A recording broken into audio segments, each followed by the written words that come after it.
فخور بإسلامي فمنه ارتويت أنا الظامي هداني إلهي بعيد العمى لدين عظيم।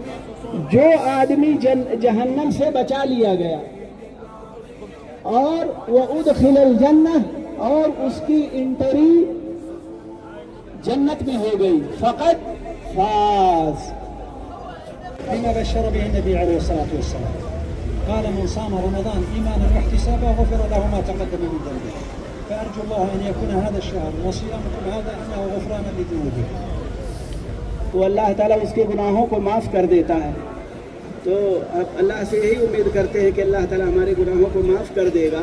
तो ये बहुत बड़ी खुशखबरी की बात। ذقت الرضا وزالت عن القلب آلامي أنست بأهل هم إخوة رعوني بحب وإكرام فلله شكري غزير العطاء سأبقى فخورا بإسلامي سأبقى فخورا بإسلامي